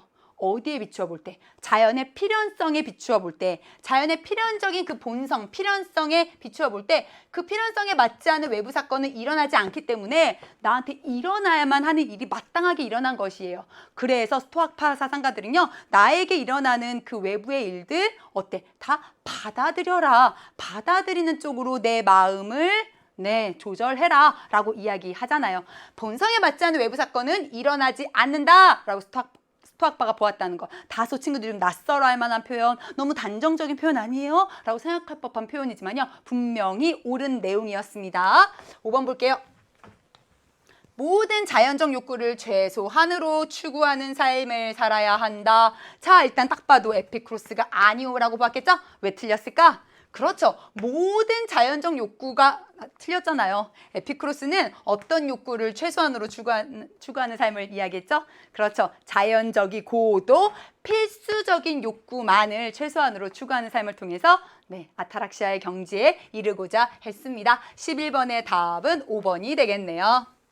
자, 현대서양 사상가 갑가르 입장으로 역시 옳지 않은 내용 한번 골라보도록 할게요. 신이 없다면 모든 것이 허용되고 인간은 홀로 남겨지게 된다. 자기 안팎에서 그가 매달릴 만한 어떤 가능성을 찾을 수 없기 때문이다. 인간은 주어진 어떤 본성에 의해서 설명될 수 없다. 인간은 자유로우며 자유 그 자체이다. 왜? 인간에게 어떤 본성을 줄 수 있는 그런 신이 존재하지 않기 때문이다. 무신론적 실존주의를 이야기했었던 사르트르라고 하는 것 알 수 있죠? 을입니다. 신앙만이 불안을 넘어설 수 있다. 불안은 인간을 구원받은 자로 신앙에 넘겨주기까지 볼모로 잡아둔다. 즉, 신 앞에서 온전하게 구원받지 않는 이상 인간이 이 불안의 문제를 떨쳐버릴 수가 없다라고 보고 있습니다. 죽음에 이르는 병으로 절망에 빠진 그는 신앙 이외에 어디서도 안식처를 찾지 못한다. 갑이 무신론적 실존주의를 이야기했던 사르트르라면 을은요, 유신론적 실존주의를 강조했던 키르케고르라고 하는 것 알 수 있습니다. 옳지 않은 것 골라볼게요. 세계에 우연히 내던져진 인간에게 미리 정해진 본질은 없다. 사르트르는요, 인간은 이 세계에 마치 우연히 내던져지듯이 존재하게 되었다라고 보면서요, 따라서 인간에게 미리 정해진 본질 같은 건 없다. 다만 인간은 자신의 삶을 통해서 자유로운 선택을 통해서 스스로의 본질, 스스로를 만들어가고 구상해가는 그런 존재다라고 보고 있잖아요. 따라서 1번 맞는 내용이 되겠습니다. 인간은 자유 그 자체에서 벗어날 수 있는 자유를 지닌다. 자, 맨날 나오는 내용이다. 틀렸죠? 사르트르는 인간이 자유로우며 자유 그 자체이고요. 인간은 자유롭도록 운명지어졌다. 자유롭도록 선고받았다. 라고 이야기하면서 자유 그 자체로부터 벗어날 수 있는 자유는 지니지 않는다. 자유 자체를 선택할 자유는 없다. 자유로울 수밖에 없다. 라고 강조했다는 것들 잘 기억하고 있으리라 생각합니다. 자, 3번입니다. 인간은 선택의 상황에서 결정을 회피하면서 절망에 빠진다. 그렇죠. 키르케고르가 이렇게 주장했죠. 그리고 이렇게 선택의 상황에서 결정을 회피하면서 빠지는 요 절망, 이것이 바로 죽음에 이르는 병이다 라고 보았잖아요. 4번입니다. 인간은 시인 앞에 단독자로 설 때 이 절망의 문제로부터 벗어나서 참된 실존을 회복할 수 있다 라고 키르케고르는 이야기하고 있죠. 인간은 각자 주체성을 발휘해서 실존의 불안을 극복해야 한다? 그렇죠. 5번은요. 실존주의 사상가들이 모두 다 인정할 법한 그런 내용이 되겠습니다. 자, 그림의 고대 동양 사상가 입장으로 가장 적절한 것은 했어요. 사실 이번 시험에서 굉장히 고대 동양 사상가가 많이 등장했죠. 공자, 맹자, 순자 이미 다 문제에 등장했기 때문에 고대 동양 사상가 또 누가 나올 법한 사상가가 누가 있지? 하면서 생각하면서 푼 친구들도 있었을 텐데요. 자, 한번 보겠습니다. 천하의 사람들을 모두 아울러 서로 사랑하게 한다면 하고 여기 꺽쇠하고 힌트를 주고 있죠? 뭐라고 써 있어? 겸상에 겸애가 소개가 되어 있습니다. 선생님이 늘 얘기하잖아. 이 두루 겸자는요. 알아두세요. 알아둬. 진짜 많이 나옵니다. 그러니까 여러분 눈으로 이거 겸애 교우리 할 때 그 겸이구나 떠올리셔야 해요. 나라와 나라는 서로 공격하지 않을 것이며 집안과 집안은 서로 어지럽지 않을 것이다. 또한 군주와 신하, 아버지와 자식은 자유롭게 서로를 대할 것이다. 천하를 다스리는 성인이라면 어찌 이런 겸애, 사랑, 평등한 사랑을 서로 권하지 않겠습니까? 천하가 더불어서 사랑한다면 곧 다스려지고 서로가 미워하면 곧 어지러워지죠. 따라서 다른 사람을 사랑하라고 권하지 않을 수 없습니다. 다른 사람 평등하게 나처럼 다른 사람을 우리 가족처럼, 남의 가족을 나의 국가처럼 다른 나라를 처음부터 똑같이 평등하게 사랑해야 한다. 그렇죠. 겸애를 주장했던 묵자라고 하는 걸 알 수 있어요. 자, 묵자는 겸의 교리를 이야기하면서 서로 간에 이익이 되는 것, 그것이 바로 사랑이다. 그런데 침략전쟁은 침략하는 자와 침략받는 자, 침략하는 국가와 침략당하는 국가 모두에게 손해를 가져오기 때문에 이것은 천하에 해로운 것이다. 따라서 침략전쟁을 반대한다 라고 주장했었던 사상가로요. 평화사상 파트에서 등장하고 있죠. 자, 묵자 입장으로 가장 적절한 것 골라보겠습니다. 전쟁에서 승리할 가능성이 크다면 전쟁을 일으켜야 한다. 아니요, 분명히 묵자는 공격 전쟁에 대해서 반대했습니다. 세상 사람들은 가깝고 멀고를 구분하여 사랑을 실천해야 한다? 아니요, 묵자는 오히려 친소를 구별하지 않는 겸애를 얘기하면서 친소를 구분하는 인을요 차별적인 사랑이라고 비판하였습니다. 백성들의 생산력을 향상시키기 위해서는 전쟁이 불가피하다? 아니요. 묵자는 오히려 전쟁을 하면요 사람들이 열심히 일하지 못하고요 오히려 생계를 버리고 생산적인 노동을 그만두고 전쟁터로 내몰리기 때문에 정말 손해가 막심하다라고 반대했죠. 3번 역시 틀린 내용이 되겠습니다.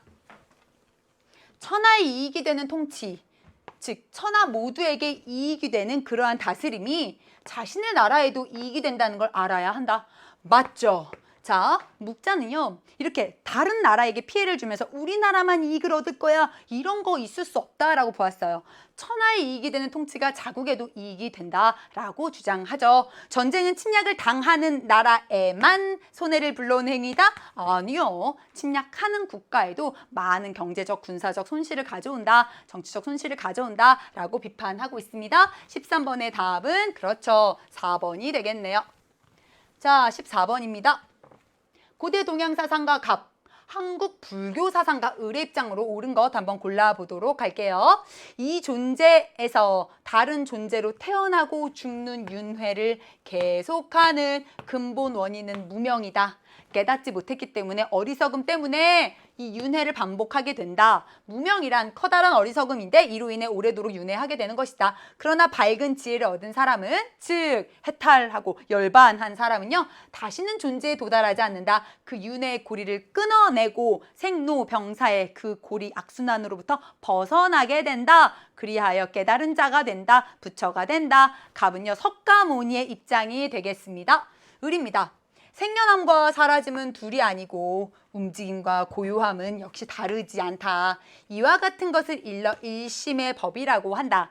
비록 그 실상은 둘이 아니지만 전체가 연을 따라서 생겨나서 움직이기도 하고요. 전체가 연을 따라서 정멸, 조용해지고 고요해지고 소멸되고 사라지기도 한다. 즉 전체가 연을 따라서 생겨나고 소멸한다, 생멸한다. 자, 일심을 이야기했습니다. 그리고 이런 이분법적인 대립을 극복하는 자세가 소개되어 있죠? 그렇죠. 을은 바로 원효라고 하는 걸 알 수 있어요. 석가모니와 원효가 같이 묶여져 있는 문항이 14번에 출제가 됐네요. 자, 기억입니다. 인간은 업을 쌓아서 윤회의 굴레에서 벗어나야 한다. 자, 우선 석가모니를 비롯한 불교 사상가들은요. 윤회의 굴레에서 벗어나는 것을 지향하죠. 그러니까 이 후반부의 이런 표현들은요. 나쁘지 않아요. 그런데 그런 윤회의 굴레에서 벗어나기 위해서 업을 쌓아야 하나? 자, 업을 쌓는다는 건 무슨 의미지? 어떤 의도적인 어떤 행위나 말이나 생각 등으로 짓는 것을 업이라고 하잖아요. 이 업이라고 하는 것이 다음 생의 원인이 되잖아요. 업을 계속 쌓으면요. 계속해서 원인이 생겨나는 것이기 때문에 그 원인에 따라서 다음 생이 계속 반복되게 되잖아요. 그러니까 업을 쌓으면 윤회 굴레에서 벗어날 수 없겠죠? 오히려 윤회 굴레에서 벗어나기 위해서는요. 그렇죠. 사물의 실상을 바르게 깨달아서 해탈해서 열반하는 그러한 깨달음의 경지가 필요할 거고요. 그런 깨달음의 경지에 이르기 위해서 석가모니는 다양한 수행의 방법들을 우리에게 알려주고 제시했습니다. 대표적으로 팔정도 이런 수행 방법들, 또 개정해 이런 사막의 방법들, 삼독을 제거한다 이런 방법들 떠올리실 거예요. 자, 기억은요. 업을 쌓아서 윤회에서 벗어나야 한다라는 표현이 잘못됐습니다. 자, 니은입니다. 무명으로 인해서 마음 안에 생멸이 일어나게 된다. 자, 니은이요 좀 어려웠죠? 친구들 아마 니은이 나 이거 잘 모르겠는데 원효가 이런 얘기를 했나 안 했나 뭐 좀 당황하면서 문항을 푼 친구들이 있었을 거예요. 괜찮아요. 늘 얘기하는 선생님이 늘 이야기하는 그 레파토리인데요. 당연히 처음 보는 선지, 처음 보는 재심은 나올 수밖에 없고요. 그것이 정상입니다. 모르는 문항이 나오는 게 정상이에요. 그러니까 수능 시험장에서도 이런 거 딱 보면 갑자기 멘탈 막 흔들리고 막 나 큰일 났다. 나 1등급 꼭 받아야 되는데 나 망했다. 이렇게 생각하지 마시고요. 다 몰라. 지금 이 교실인 애들 다 몰라. 윤사 시험 치르고 있는 애들 다 몰라. 이렇게 생각하고 찬찬히 내가 배운 데서 분명히 나온 거야. 차분히 어디서부터 이 문제를 풀어가야 할지 생각해보자 하면서 멘탈을 붙잡고 한번 분석해 보는 그런 차분함이 필요해요. 자, 우선 가만히 보자. 마음 안에서 생멸이 일어나는 것에 대해서 얘기하고 있어요. 자, 무언가 끊임없이 생겨나고 소멸하는 걸 불교에선 생멸이라고 부르죠. 근데 마음 안에서 뭔가 끊임없이 생멸한다는 건 좋은 건가 별로 안 좋은 건가? 그렇죠. 불교에서는요. 네, 이 무언가 끊임없이 생멸한다는 거는 별로 좋은 게 아니에요. 왜? 끊임없이 생멸한다고 하는 건 아직까지도 그 생멸을 일으키는 무언가 근본 원인이 제거되지 않았다는 거잖아요. 해결되지 않았기 때문에 생멸을 반복하게 되는 거고요. 그 생멸이 일어난다고 하는 것 결국은 해탈하거나 열반하지 못했다는 거예요. 그러면 윤회를 반복하면서 끊임없이 고통을 겪을 수밖에 없겠죠. 자, 그렇게 마음 안에서 생멸이 일어나게 되는 근본 원인은 뭐였어? 무명이잖아. 모르기 때문이잖아. 우리가 무명을 벗어나서 깨닫는다면, 반야의 지혜를 가지고 깨닫는다면 이 마음 안에 생멸 더 이상 일어나지 않게 될 거고요. 그렇게 마음이 고요한 열반적정의 상태에 이를 수 있는 거잖아요. 자, 니은 당연히 맞다라고 얘기하겠죠. 원효는요, 이 무명이 일심을 미혹하여 마음 안에 생멸이 일어난다라고 표현했어요. 그런데 친구들이 그런 표현 몰라도 이 문항 풀 수 있었어. 니은 같은 경우는 비단 원효만 긍정했을 법한 표현은 아니고요. 불교 사상가들이라면 역시 누구나 근본적인 석가모니의 기본적인 가르침에 의거해서 생각해 보았을 때 그래, 무명으로 인해서 이런 생멸이 일어나는 거지. 이런 생멸이 일어남으로 여러 번뇌들이 생겨나는 거고 생로병사의 그 윤회의 고리를 끊어내지 못하는 거지 라고 우리가 차분하게 분석할 수 있었어요. 니은은 맞는 내용이 되겠습니다. 보다 높은 차원에서 모든 종파의 주장을 화합할 수 있다. 이것이 바로 원효의 화쟁 사상, 원융 회통의 모습이었습니다. 깨달음을 위해 개정해 삼학을 닦아야 한다. 자, 석가모니가 개정해를 강조한 이후로요, 모든 불교 사상가들, 윤리와 사상 교육과정 안에 소개되는 모든 불교 사상가들은요, 깨달음을 위해서 이런 사막이 필요하다는 거 인정하죠. 당연히 원효도 인정할 법한 내용이 되겠습니다. 따라서 답은 니은과 디귿과 리을이 되겠네요. 가히 중국 사상가 갑과을의 입장을요, 짜잔, 벤 다이어그램으로 표현하는 문항이었습니다. 사람의 마음을 영명하여 알을 지니지 않음이 없고, 사람의 마음속엔 다 알미 담겨져 있대요. 천하의 사물은 이치를 갖추지 않음이 없다. 핵심적인 표현은 두 번째 줄에 나왔다. 모든 사물에는 이치가 담겨져 있다. 이치는 사람의 마음뿐만 아니라 외부 사물에도 존재한다. 그렇죠. 중국 사상가 성리학을 주장한 주희의 입장이다라고 하는 걸 알 수 있습니다. 다만 그 이치를 궁구하지 않기 때문에, 사물의 이치를 끝까지 경물치지하지 않기 때문에 그 알미 극진하지 않은 것이다. 을 볼게요. 사람의 마음의 본체는 본성이며 본성은 곧 이치이다. 자, 그런데 그 이치는 마음을 벗어날 수 없대요. 마음을 벗어난 외부 사물에, 그렇죠, 이치란 따로 떨어져서 존재하지 않는다. 심외무리를 이야기하고 있습니다. 을은 뭘까? 그렇죠. 왕수인의 양명학이다라고 한 거 알 수 있어요. 자, 왕수인은요, 우리 마음의 본체, 그것이 양지이고요. 그 양지가 바로 본성이고요. 그 양지가 바로 이치다라고 주장하잖아요. 마음을 극진히 한다는 것은 본성을 다한다는 것이고요. 천하에 지극히 성실한 사람은 자신의 본성을 다할 수 있다. 그래서 양지를 적극적으로 이렇게 발휘하는 치양지를 강조했다는 것 알 수 있습니다. 주희와 왕수인의 입장 같이 한번 분석해 볼게요. A는 주희만의 입장, C는 왕수인만의 입장, 그리고 B에는 공통점이 들어가면 되겠습니다. 자, 우리 기억부터 한번 차분히 보겠습니다. 인간이 하늘로부터 부여받은 이치, 그것이 곧 양지이다. 자, 양지라고 하는 건 인간이 하늘로부터 부여받은 이치이다. 자, 이렇게 양지의 위격을 높여줬어. 천리로서 우리 안에 부여된 그것이 바로 양지이다.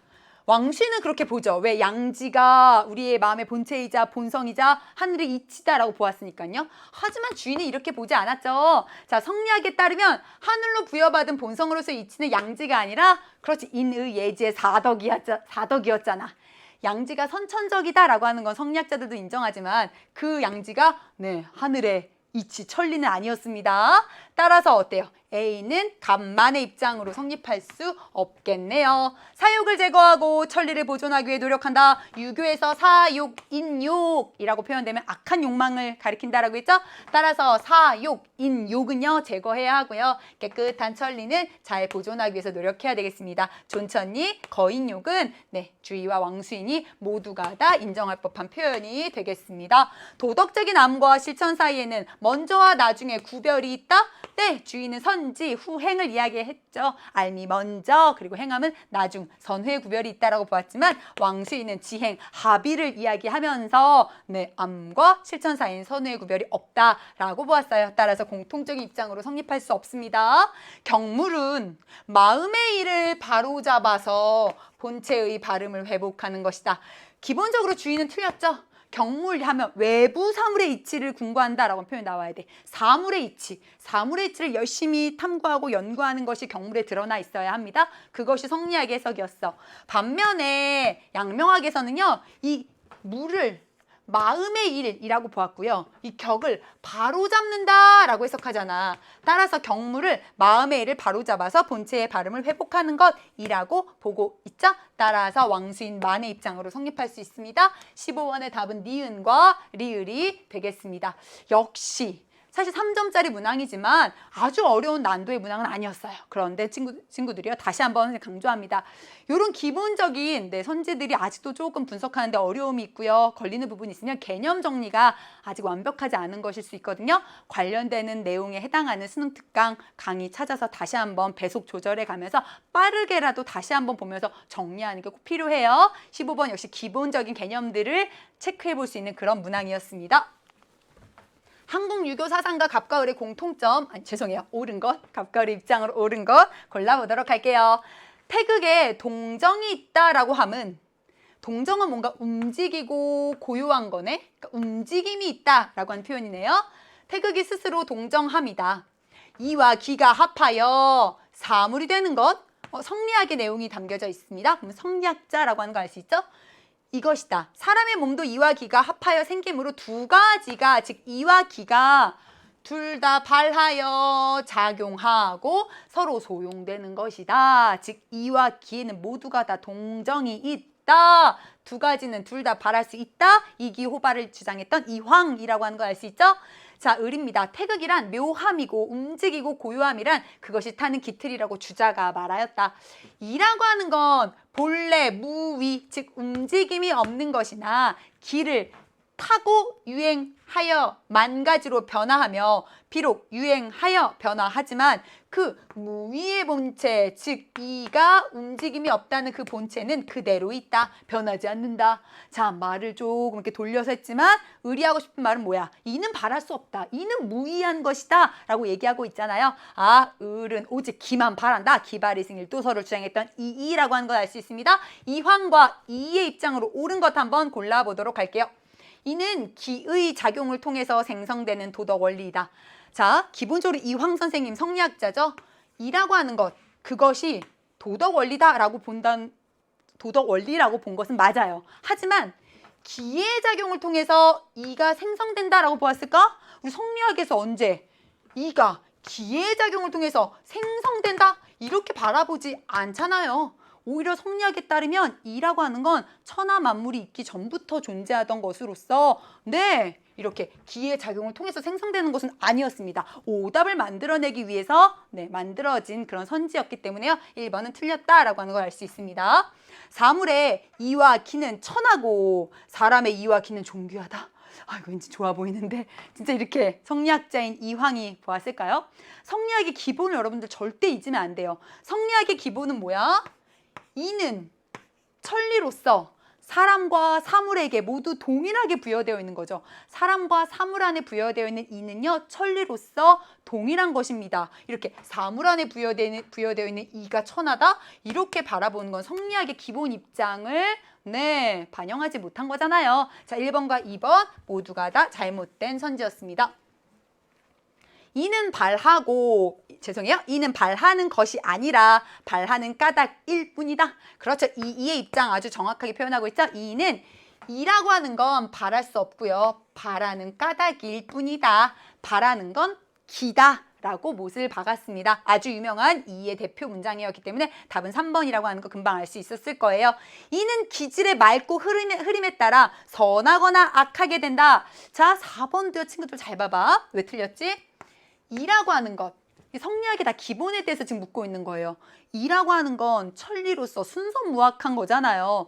따라서 기질의 맑고 흐림에 따라서 선하거나 악하게 되는 거 아니죠. 이는 순선무악한 것입니다. 다만 이 선생님은요, 그 이가 담겨져 있는 기질이라고 하는 그릇의 맑고 흐림에 따라 그 순선무악한 이가 그대로 드러나느냐 드러나지 못하느냐 차이가 있을 수 있기 때문에 기질을 맑게 교정하는 그러한 수양을 강조한 것이지, 이렇게 기질의 맑고 흐림에 따라 이 자체가 선하거나 악하게 된다라고 하는 표현은 성리학의 기본 입장에서 보았을 때 성립할 수 없는 문장이었어요. 자, 이와 기는 개념적으로 분리될 수 없기 때문에 섞이게 된다? 역시 성리학의 기본을 묻고 있죠. 이와 기는요, 개념적으로는 이는 원리, 기는 재료 이렇게 분리됩니다. 그래서 개념적으로는 이익이 불상잡이 되죠. 하지만 현실 속에서는 이와 기는 떨어질 수 없기 때문에 이익이 불상리에 관계에 놓여 있습니다. 자, 갑과 을 모두가 다 개념적으로는 분리될 수 있다라고 보기 때문에 5번 잘못된 내용이 되겠네요. 16번이 막상 친구들이요, 워낙 3번이 이가 강조할 법한 선지가 그대로 변형 없이 출제가 됐기 때문에 답은 공부를 좀 한 친구들은 금방 찾아냈을 거예요. 그런데 1번, 2번, 4번, 5번이 왜 오답인지는 모르고 그냥 3번만 답이야 이렇게 넘어간 친구들 있죠? 그럼 안 돼요. 1, 2, 4, 5 모두 꼼꼼하게 왜 오답인지 보아야 하는 역시 좋은 선지들 구성이 되어 있었습니다. 자, 17번 볼게요. 사회사상가 갑과 을의 입장으로 옳은 것 한번 생각해 보겠습니다. 자연 상태는 만민에 대한 전쟁 상태이다. 만인에 대한 만인의 전쟁 상태이다. 누구죠? 홉스라고 하는 거 알 수 있죠? 사람들은 이 비참함에서 벗어나기 위해서 그들이 가지고 있는 이러한 권력과 힘을요, 한 사람 혹은 하나의 합의체에 양도하게 되고요. 절대 군주제의 국가를 수립하게 된다라고 홉스는 보았습니다.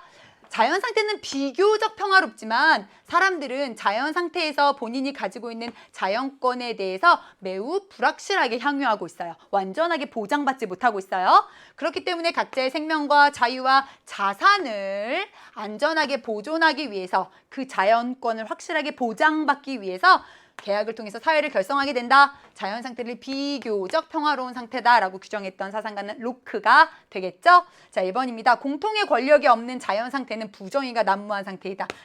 이제 여러분들 이거 바로 X를 걸러낼 수 있죠. 자, 자연 상태는요, 정의와 부정의라고 하는 표현 자체가 성립하지 않아요. 왜? 정의와 부정의를 구분할 공통의 기준 자체가 없기 때문에 홉스는 자연 상태는요, 정의롭다, 부정의하다 이렇게 표현할 수 없다라고 보았습니다. 부정의가 난무한이라고 하는 이런 표현이 잘못됐네요.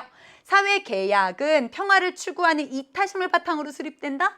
여러분, 홉스가 이런 이타심을 바탕으로 사회 계약을 이야기했을까요? 성악설을 이야기했던 홉스는요, 이렇게 다른 사람의 이익을 생각하는 이타심, 이런 건 인간의 본성이 아니다. 인간의 본성은 이기심으로 가득하다라고 보았습니다.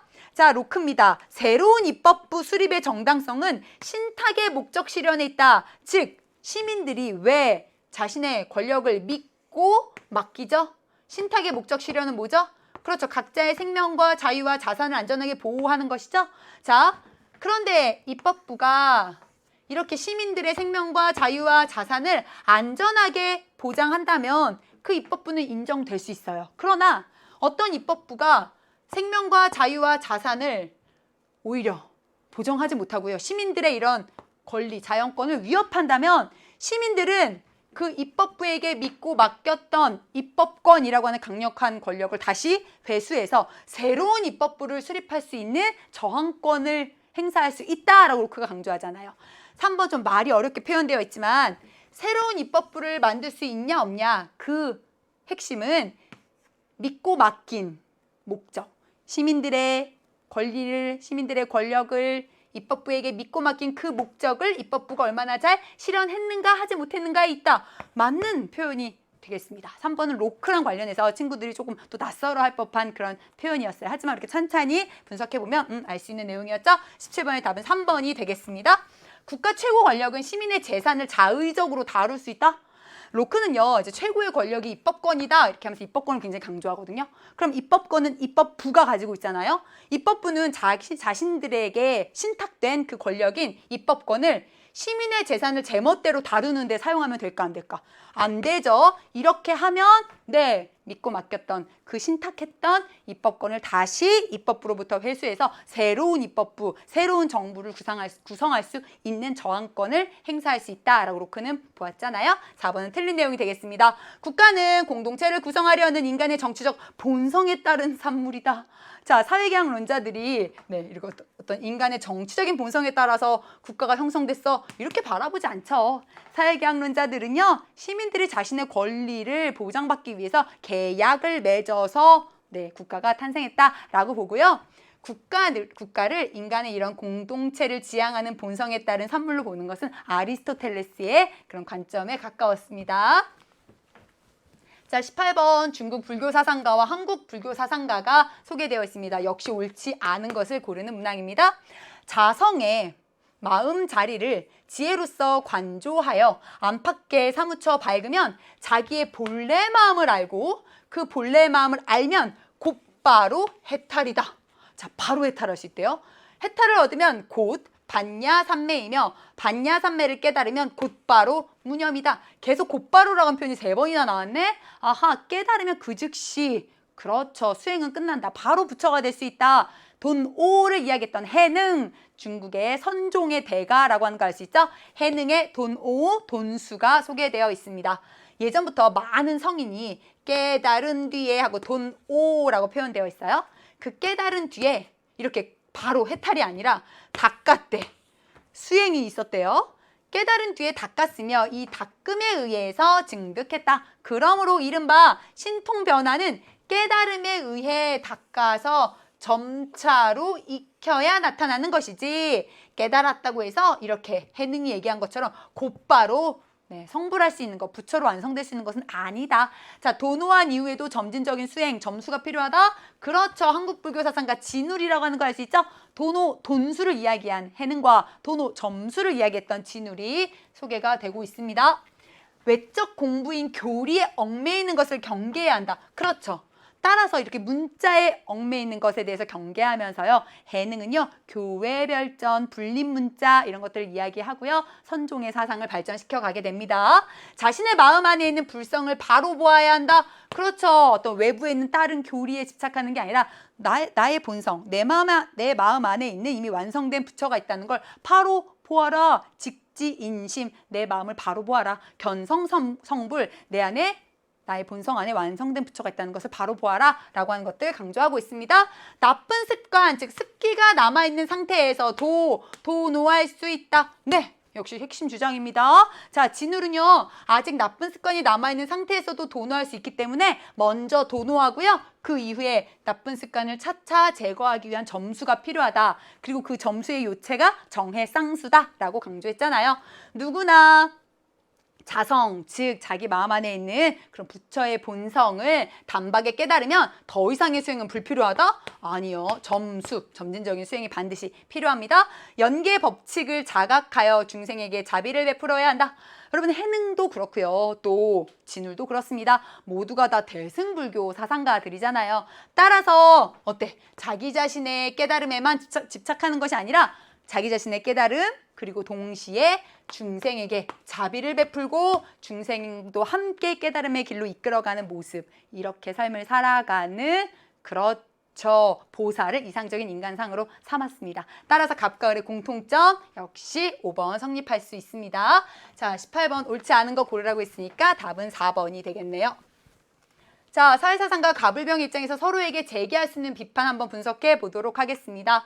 국가는 조세 체계의 결정 등 소비 성향에 중요한 영향력을 행사해야 한다. 자, 세금을 부과하는 그런 조세 체계나 여러 가지 것들을 통해서 소비 성향의 영향력을 국가가 행사해야 한대요.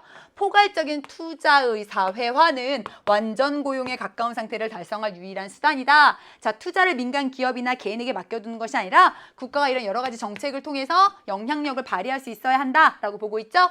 그러면서 실업률을 떨어뜨리는 이런 완전 고용 국가가 추구해야 한다. 복지 정책, 사회복지 서비스 이런 것들 강조하고 있는 갑은 누굴까요? 그렇죠. 수정 자본주의를 주장한 케인스라고 하는 것 알 수 있어요.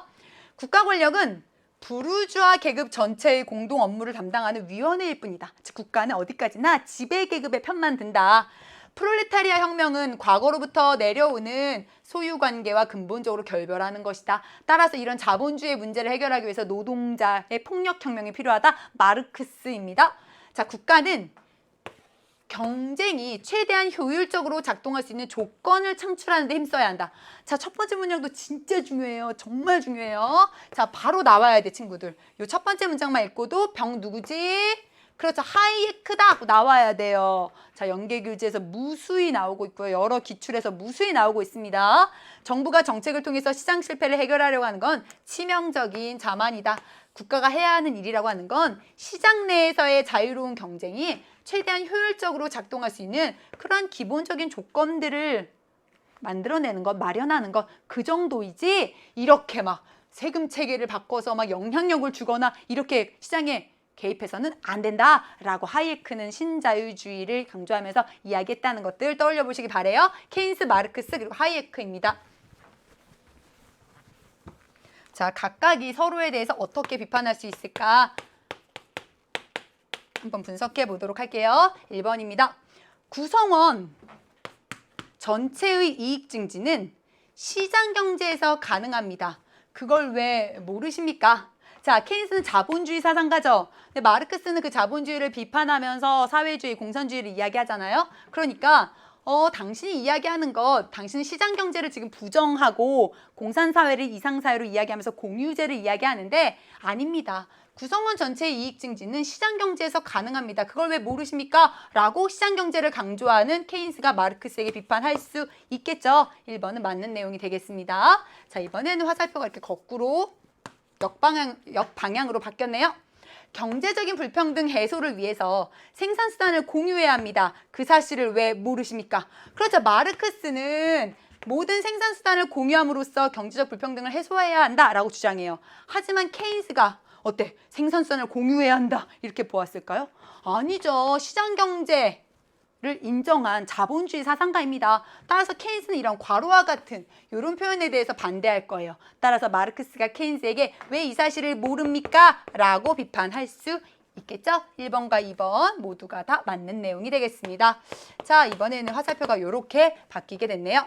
자본주의 체제에서 인간다운 삶을 실현할 수 있다는 사실을 왜 모르십니까? 자, 누구에겐 이렇게 비판할 수 있어. 마르크스에겐 이 비판이 성립 가능해요. 하지만 케인스는 어때? 자본주의 체제에서 인간다운 삶을 실현할 수 있다는 사실을 저 간과하지 않았는데요. 저 자본주의 주장했어요. 라고 이야기하겠죠? 자, E는요. 성립할 수 없습니다. C에만 가능한 그런 표현이었기 때문에요. 19번 옳지 않은 걸 고르라고 했으니까 답은 3번이 되겠네요. 자, 이번에는요. 이렇게 화살표를 바꿔볼게요. 노동자 계급이 예속에서 벗어나려면 혁명이 필요합니다. 그걸 왜 모르십니까? 역시 노동자들의 폭력혁명을 주장했던 마르크스가 하이에크에게 할 수 있는 비판 맞습니다. 자, 케인스가 하이에크에게 할 수 있는 비판이 맞는지 한번 마지막으로 볼게요. 유효 수요 창출을 위해서 국가가 시장에 개입해야 합니다. 그걸 왜 모르십니까?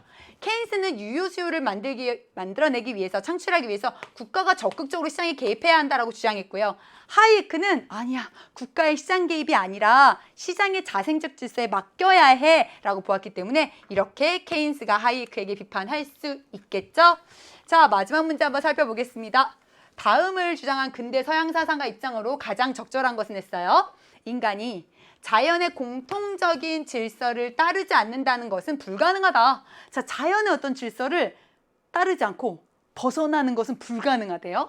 인간이 자기 본성과 일치하는 개체들 사이에서 생활한다면 그의 활동 능력은 촉진되고 고무될 것이다. 자연의 필연성으로부터 벗어날 수 없다라고 이야기하고 있습니다. 그러면서 인간은 신 안에 있으며 신 없이는 존재할 수도 생각될 수도 없는 어떤 것이다.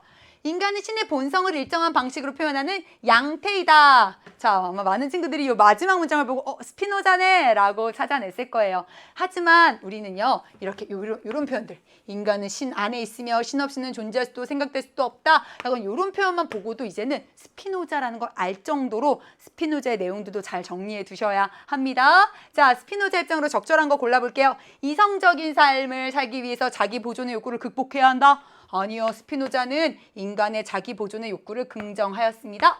인간은 우연성이 없는 세계 안에서 실체로서 존재한다. 자, 우연성이 없는 세계 안에서란 표현은 맞아. 왜? 스피노자는 모든 세계의 어떤 이런 필연성, 그것이 바로 신, 즉 자연의 신적 본성에 의해서 필연성에 의해서 이루어진다라고 보았기 때문에 이 세계 내에 우연성이 없다라고 본 건 맞아요. 하지만 인간은 실체로서 존재하는 것이 아니라 양태로서 존재하죠. 자, 우주 가운데 유일한 실체는 신, 즉 자연뿐이었습니다.